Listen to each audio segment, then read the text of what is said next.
চলো আমরা 12 নম্বর ম্যাথটা সলভ করি। বলছে কি cosec A divided by cosec A minus 1 plus cosec A divided by cosec A plus 1 equal 2 sec square A. 2 sec square A এইটা আমাদের প্রমাণ করতে হবে। এখন দেখো left hand side left hand side left hand side cosec A minus 1 cosec A plus 1 simple ভগ্নাংশের যোগ বিয়োগ। দেখো এই দুইটা ভগ্নাংশের হর যদি আমি লসাগু করি কি থাকবে কোজেক A minus 1 cosec A plus 1। দেখো এই সম্পূর্ণ হরকে এর কোজেক এ মাইনাস 1 দ্বারা যদি ভাগ দেই থাকবে কি কোজেক এ প্লাস এ। তাহলে কোজেক এ, আবার মনোযোগ দাও, এই হরকে যদি কোজেক এ মাইনাস 1 দ্বারা ভাগ করবি কি থাকবে কোজেক এ প্লাস 1। সেটা কার সাথে গুণ যাবে কোজেক এ এর সাথে, কোজেক এ প্লাস 1 প্লাস কোজেক এ লবটা লিখলাম।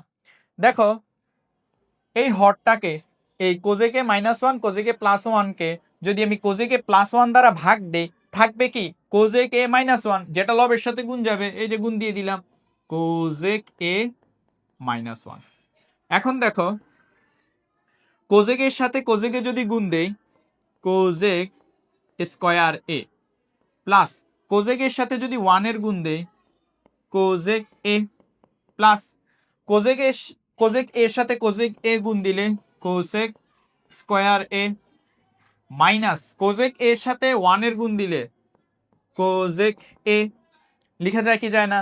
আর এখানে কি লিখবা, আমরা একটা সূত্র শিখছিলাম এ স্কয়ার মাইনাস বি স্কয়ারের সূত্র, এ প্লাস বি ইন্টু এ মাইনাস বি।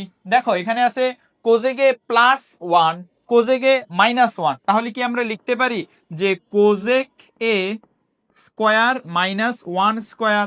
লেখা যায় কি যায় না? এই যে দেখো কোজেক A plus 1 cosec A minus 1, তাহলে কোজেক এ স্কয়ার মাইনাস 1 স্কয়ার। এখন দেখো মাইনাস কোজেক এ প্লাস কোজেক এ কাটা, উপরে থাকবে কি 2 কোজেক স্কয়ার এ, আর এখানে থাকবে কোজেক স্কয়ার এ মাইনাস 1, 1 কে বর্গ করলে 1। আমরা একটা সূত্র জানি কোজেক square A minus caught square A equal to কি 1, ইজ ইকুয়াল টু কি 1। তাহলে আমরা কোজেক স্কয়ার এ প্লাস 1 এদিকে আনলে মাইনাস 1, আর কট স্কয়ার মাইনাস কট স্কয়ারকে ওইদিকে নিলে প্লাস কট স্কয়ারে। দেখো এইটা ইজ ইকুয়াল টু আমি এটি লিখতে পারি, এই যে কোজেক square A minus 1 is equal to কি লিখতে পারি কট স্কয়ারে। কি লিখতে পারি ভাই? কট স্কয়ারে, কট স্কয়ার এ। এখন ভাঙাও, এখন কি করো ভাঙাও, ভাঙালে কি লেখা যাবে 2 কোজেক স্কয়ার এ মানে কি 2 কোজেক স্কয়ার এ মানে 2 divided by sine square A, আর কট স্কয়ার এ মানে কি cos square A divided by sine square A. থাকে কি থাকে না? এখন এখান থেকে দেখো এই সাইন স্কয়ার এ আর সাইন স্কয়ার এ ভ্যানিশ হয়ে যাবে। কিভাবে ভ্যানিশ হবে এই ব্যাপারটা আমি একটু এই জায়গায় দেখাচ্ছি। দেখো 2 সাইন স্কয়ার এ ভাগ কজ স্কয়ার এ সাইন স্কয়ার এ, তাহলে এটাকে এভাবে লেখা যায় 2 সাইন স্কয়ার এ ইন্টু এই গুণ দিলে এই হরটা লবে চলে যাবে, লবটা হরে চলে আসবে। দেখো এই সাইন স্কয়ারে কাটা গিয়ে কি থাকবে শুধু 2 ডিভাইডেড বাই কজ স্কয়ারে। আলাদা করে লিখো 2 into 1 divided by cos square A, ওই একই কথাই, 2 এর সাথে 1 গুণ করলে 2 হইতেছে। আমরা কি জানি 1 divided by cos square A মানে কি সেক square A, R 2 sec square এই আমাদের প্রমাণ করতে বলছে। Right hand side proved, PROVED। দেখো এই জিনিসগুলো কিন্তু তোমার রাফ, এই জিনিসগুলো হচ্ছে তোমার রাফ। এই রাফ দেখেই বুঝবা যে ম্যাথে কি করা হয়েছে, এই রাফ দেখেই বুঝবা যে ম্যাথে কি জিনিসগুলা করা হয়েছিল।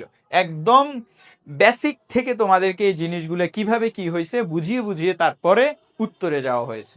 তো আগে রাফগুলা দেখবা, রাফ সহকারে তোমরা নোট করবা, তাহলেই তোমরা কি বুঝতে পারবা।